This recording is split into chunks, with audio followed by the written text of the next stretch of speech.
देखिए बहुत सारे बच्चे ऐसे हैं ना जो कि 12वीं पास कर चुके हैं और उनके पास पैसे नहीं हैं आगे की पढ़ाई करने के लिए। तो बिहार सरकार के द्वारा जो है एक बहुत ही अच्छा सरकारी स्कीम चलाई जाती है जिसके माध्यम से हायर एजुकेशन करने के लिए आपको जो है 4 लाख रुपए तक की लोन यहाँ पे दी जाती है। इसमें जो भी बच्चे टेक्निकल डिपार्टमेंट के तहत जैसे कि टेक्निकल वाले जो कोर्स होता है वो करते हैं तो उनको अलग से जो है लैपटॉप खरीदने के लिए लगभग 35,000 रुपये की सहायता राशि दी जाती है। और इसमें जो भी आप पढ़ाई करेंगे उसमें जो भी आपका पठन पाठन सामग्री होता है वो खरीदने के लिए अलग से 10,000 रुपये जो है प्रति साल यहाँ पे आपको देखने को मिलेगा। तो इसके लिए जो है ऑफिशियल तौर पे यहाँ पे नोटिस निकल के आ चुका है, कौन सा स्कीम है, किस तरह से आपको बेनिफिट मिलेगा, सभी जानकारी हमने इस वीडियो में कवर करने की कोशिश किया हुआ है। कौन कौन से आपके पास डॉक्यूमेंट होनी चाहिए, किन स्टूडेंट को बेनिफिट मिलेगा। सबसे पहले आपको जो है बिहार बोर्ड के ऑफिशियल पोर्टल पे आना होगा, biharboardonline.com। यहाँ पे आएंगे तो आप देखेंगे कई प्रकार के जो है अलग अलग यहाँ पे जो नोटिस है ना वो समय समय पे यहाँ पे जारी किए जा रहे हैं, जिसके माध्यम से जो भी छात्र छात्राएं हैं उनको कहीं ना कहीं बेनिफिट लेने में यहाँ पे मदद मिल रहा है। ठीक है, तो यहीं पे आपको देखने को मिलेगा सबसे लास्ट में यहाँ पे बिहार स्टूडेंट क्रेडिट कार्ड योजना। तो इस पे आप क्लिक करेंगे तो आपके सामने कुछ इस तरह से इनका जो नोटिस है ना यहाँ पे डाउनलोड हो जाएगा। अब इसमें जो है पूरी जानकारी बताया गया है कि किनको जो है बेनिफिट मिलेगा, किस तरह से बेनिफिट मिलेगा, तो इसके बारे में आप लोग समझ लीजिएगा। ठीक है, देखिए अगर आपने 12वीं उत्तीर्ण कर लिया हुआ है या फिर मान लीजिए आप पॉलिटेक्निक करना चाहते हैं तो उसके लिए आपने 10वीं उत्तीर्ण कर लिया हुआ है और बिहार राज्य के विद्यार्थी हैं और आगे की पढ़ाई जारी रखना चाहते हैं तो आपको जो है सबसे पहले 4 लाख रुपए तक का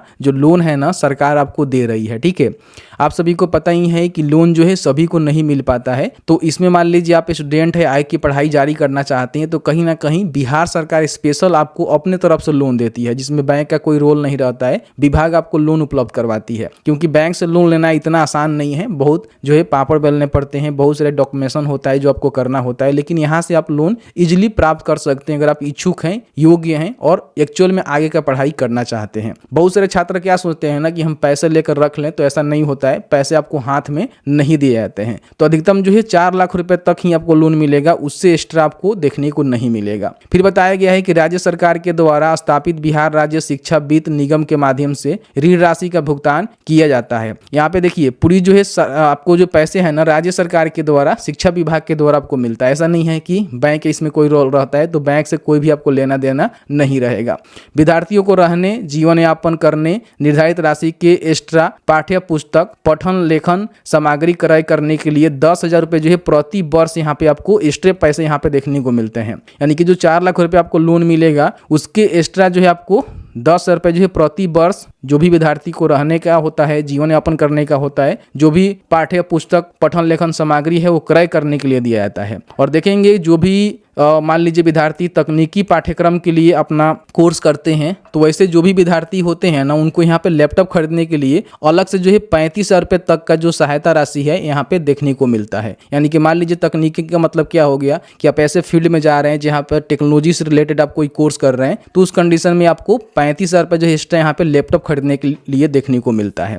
बाकी हम उम्र की बात करें तो बताया गया है कि इसके लिए जो अधिकतम उम्र सीमा है 25 वर्ष रखा गया है, जबकि आप पीजी स्तर के पाठ्यक्रम आप करते हैं तो अधिकतम जो है 30 वर्ष आपका उम्र रहेगा, तो भी आप यहाँ पे फॉर्म को भर सकते हैं।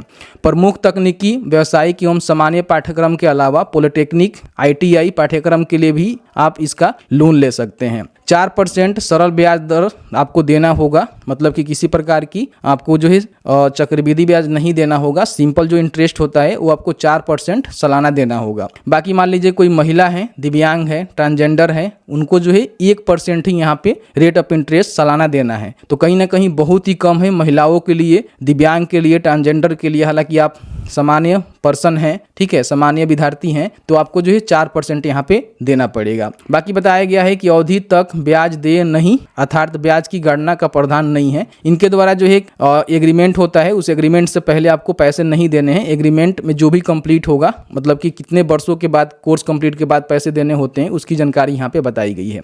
बताया गया है कि ऋण वापसी की प्रक्रिया बेहद सरल, सुविधापूर्ण है। आय नहीं होने की स्थिति में वापसी की प्रक्रिया स्थगित अधिकतम 3 वर्ष तक की जा सकती है। मान लीजिए आप कोई लोन लेकर कोर्स करते हैं और आपका जो है आय नहीं होता है, कहीं आपको जॉब नहीं मिलता है, तो उस कंडीशन में बताया गया है कि अधिकतम जो है 3 वर्ष तक इसको स्थगित भी कर दी जा सकती है। 3 वर्षों तक आपको पैसे जमा नहीं करने हैं, 3 वर्ष के बाद ही आप चाहें तो जमा कर सकते हैं। समय से पहले पूर्ण राशि वापसी पर आपको छूट भी मिल जाएगा। समय से पहले अगर आप टोटल पैसे जो है जमा करना चाहते हैं तो टोटल पैसे भी जमा कर सकते हैं, कोई भी आपको दिक्कत यहाँ पे नहीं होने वाले हैं, हालांकि आपको छूट ही देखने को मिल जाएगा। इस योजना के लाभ सभी वर्ग, जाति, कोटि, लिंग, धर्म, आय समूह प्राप्त कर सकते हैं। साथ ही पाठ्यक्रम अवधि के बीच में इस योजना का लाभ प्राप्त किया जा सकता है। कुशल युवा कार्यक्रम योजना के लाभार्थी भी इस योजना के तहत बेनिफिट प्राप्त कर सकते हैं। तो यहाँ पे जो है पूरी जानकारी बताया हुआ है। अब यहाँ पे हम बात कर लेते हैं कि अगर आपको बेनिफिट लेना है तो किस तरह से इसके लिए ऑनलाइन आवेदन करेंगे। तो इसके लिए आपको जो है 7 निश्चय शिक्षा विभाग, योजना एवं विकास विभाग एवं श्रम संसाधन विभाग के ऑफिशियल पोर्टल पे आना होगा। यहाँ पे देखेंगे तो 3 स्कीम चलाया जाता है। क्रेडिट कार्ड योजना हो गया, मुख्यमंत्री स्वयं सहायता भत्ता योजना हो गया जिसमें 1000 रुपये जो है प्रति महीना जॉब खोजने के लिए आपको दिया जाता है, और कुशल युवा कार्यक्रम जिसमें कंप्यूटर से रिलेटेड जो है आपको फ्री में कोर्स कराए जाते हैं। तो इसमें से बिहार स्टूडेंट क्रेडिट कार्ड योजना के तहत आप बेनिफिट ले सकते हैं। तो सभी मान लीजिए तीनों के लिए फॉर्म भरना चाहते हैं तो आपको रजिस्ट्रेशन यहाँ पे करना ही करना पड़ता है, ठीक है। तो यहाँ पे न्यू एप्लीकेंट रजिस्ट्रेशन के बटन पर क्लिक करेंगे और यहाँ पे जो भी अपना मैट्रिक का सर्टिफिकेट है उसके अनुसार अपना जो भी नाम है, मिडिल नेम, लास्ट नेम है, ईमेल आईडी है, आधार नंबर है, मोबाइल नंबर है, ये सारी जानकारी भर के आपको जो है फॉर्म को सबमिट करना होगा और आगे जाकर आपको स्टूडेंट क्रेडिट कार्ड योजना का सिलेक्शन करना होगा और फॉर्म को सबमिट करेंगे। फॉर्म कैसे भरना है उसका लिंक हमने डिस्क्रिप्शन बॉक्स में दिया हुआ है, जिसके माध्यम से देखकर फॉर्म को भर सकते हैं। फॉर्म को भरने के बाद क्या होता है कि आपको जो है DRCC ऑफिस देखेंगे, यहाँ पे कॉन्टैक्ट अस के बटन पे जाएंगे तो यहाँ पे देखेंगे कौन से डिस्ट्रिक्ट में कहाँ जो है आपका DRCC ऑफिस बनाया गया है, उनके मैनेजर कौन है और उसका एड्रेस क्या है। जैसे कि मान लीजिए आप बेगूसराय से हैं तो बेगूसराय में देखेंगे सदर प्रखंड परिसर बेगूसराय पिन कोड, यहाँ पे इनका DRCC ऑफिस है, जहाँ पे जाकर आपको अपना जो भी डॉक्यूमेंट है उसको वेरीफाई करवाना होगा। और वेरीफाई करवाने के बाद काउंसलिंग होता है, उसमें आपको भाग लेना होता है और आपके घर के कोई भी गार्जियन या फिर आपके माता पिता के साथ जो है एग्रीमेंट होता है। फिर आपका लोन सेक्शन होता है, आपको जो भी कोर्सेज करना है 12वीं के बाद तो उस कोर्सेज में आपको इनरोलमेंट लेना है। वहाँ से जो भी फी स्ट्रक्चर होता है वो बनवाकर इनको देना होता है कि आपका कोर्स का टोटल बजट कितना जा रहा है। फिर आपका जो है सारा चीज़ होता है और उसके बाद ये बेनिफिट आपको देखने को मिलता है।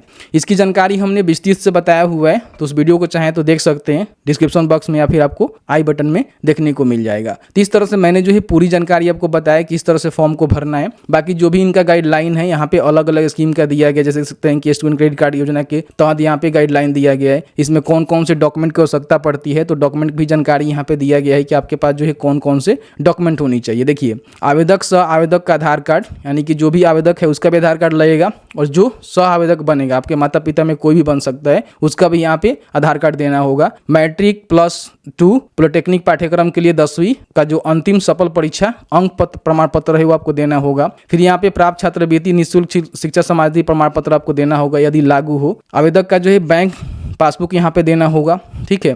संस्थान में नामांकन का प्रमाण पत्र, जहाँ भी आप हायर एजुकेशन लेना चाहते हैं, जिस भी पाठ्यक्रम में आप एडमिशन लेना चाहते हैं उसका जो नामांकन प्रमाण पत्र होता है वो आपको देना होगा। संस्थान से प्राप्त जो भी पाठ्यक्रम शुल्क की जानकारी है, जो भी आप कोर्स कर रहे हैं जिस भी संस्थान से, तो उसके द्वारा जो भी शुल्क की जानकारी आपको दी जाएगी, यानी कि आपको एक फी स्ट्रक्चर मिलता है वो आपको देना पड़ता है।